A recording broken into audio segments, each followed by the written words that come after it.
Hello everyone and welcome to another video.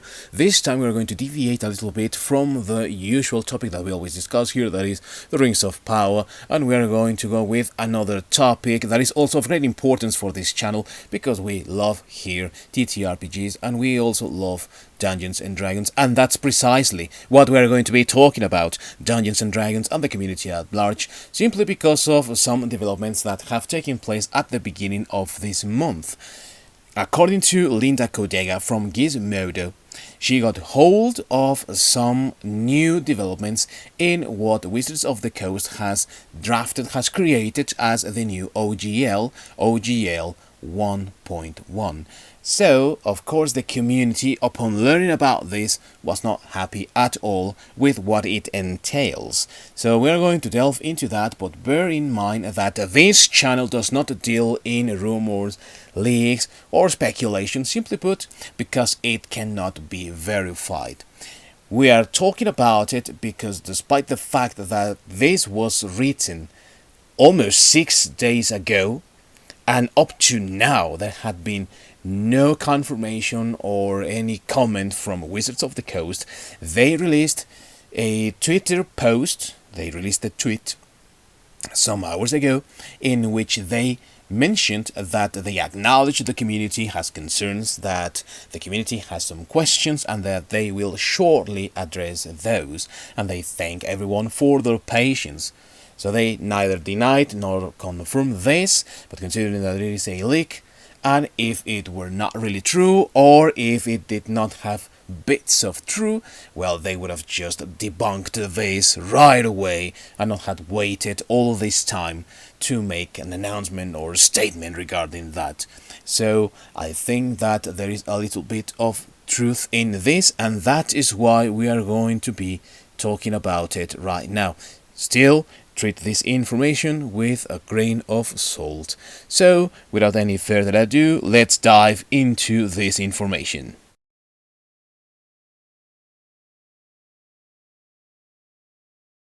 Before we talk about this, it's important to know what an OGL is, and that basically is the Open Game License. Back in 2000, when Wizards of the Coast was releasing the 3rd edition of Dungeons and Dragons, they also issued this Open Game License, which basically gave permission in perpetuity worldwide to any third party to create content that was compatible with any Dungeons and Dragons material. Back in the day, the system was known as the D20 system. It meant that anyone who was willing and had the resources and imagination could produce anything that could be played with the D20 system, with the Dungeons and Dragons mechanics for the game.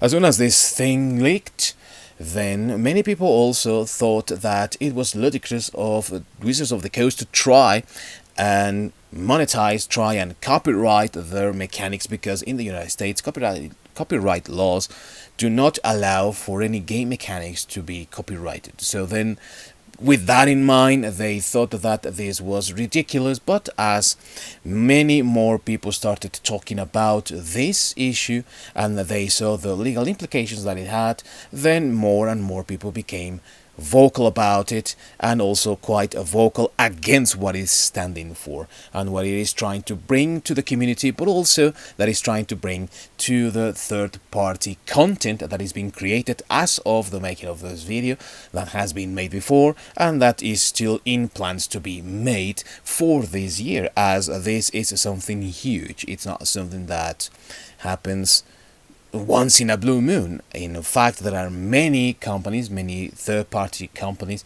that produce even more material than Wizards of the Coast themselves that is compatible, in this case, with 5e, with 5th edition. So let's see what this entails. Let's see what this OGL 1.1 is going to cause in the community.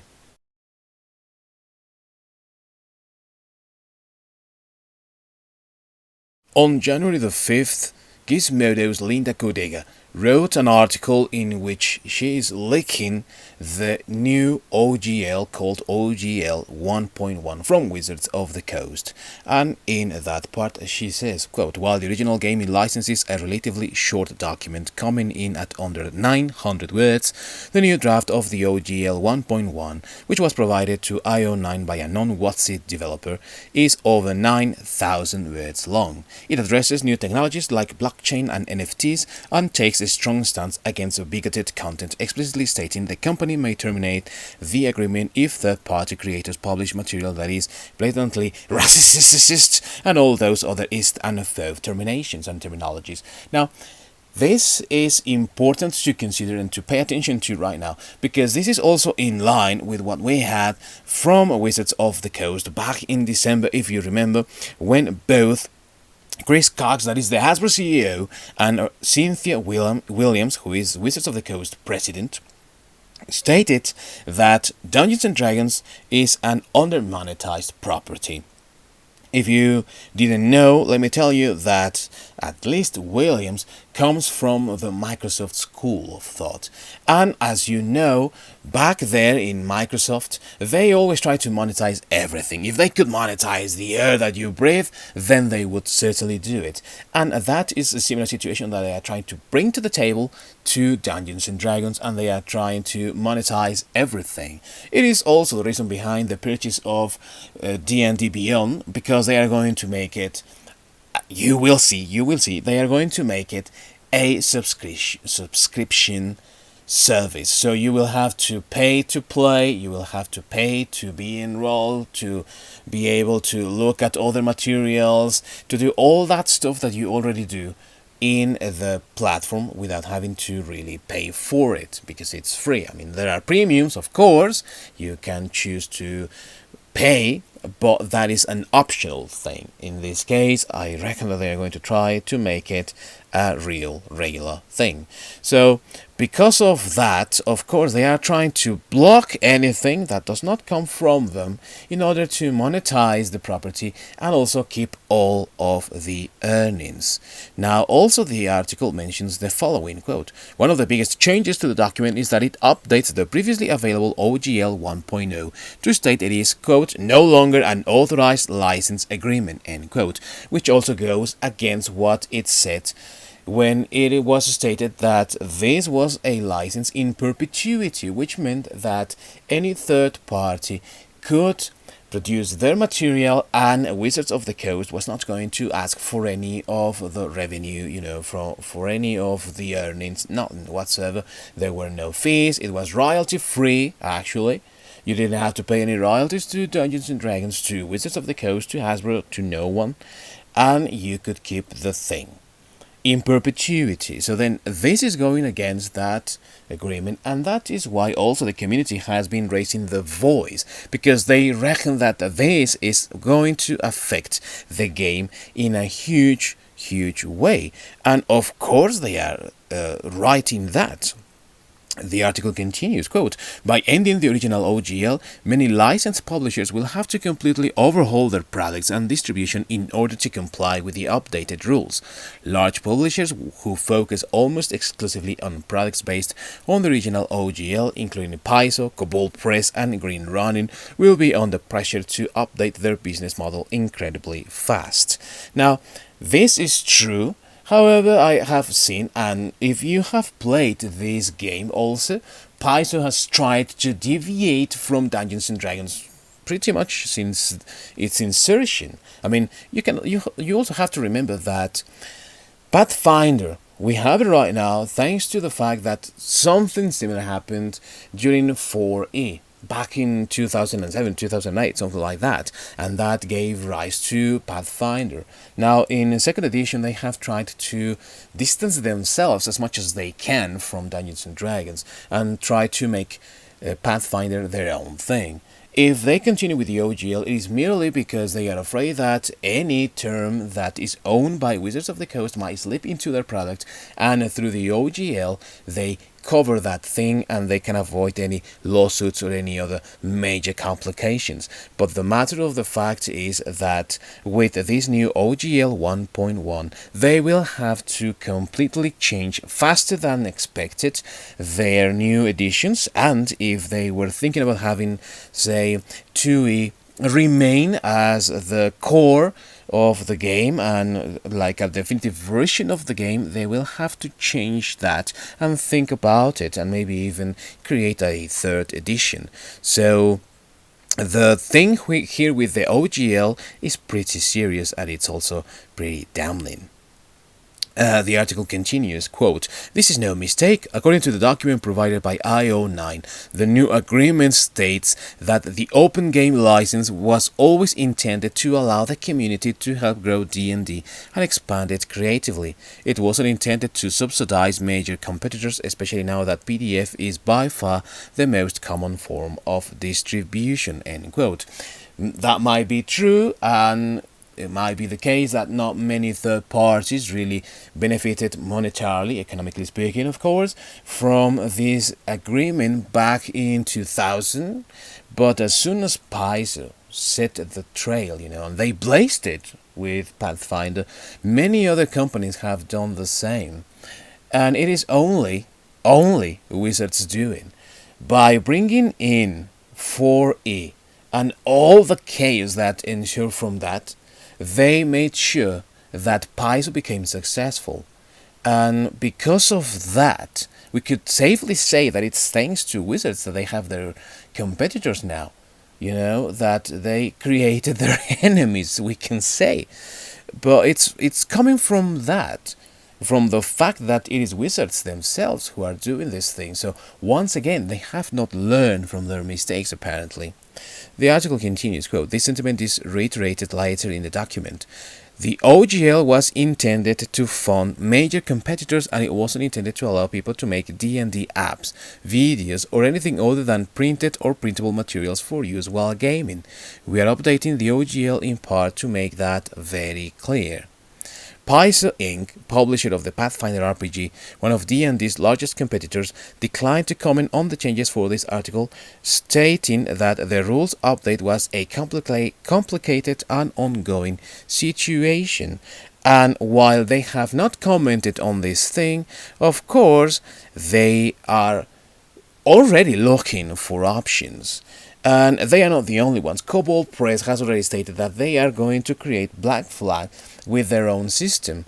And also, Trollorg Games, which is a smaller publisher but still, important and gaining momentum, they have also stated that they are going to create their own system. And this is also something that I want to address, and the reason that I am talking about this right now.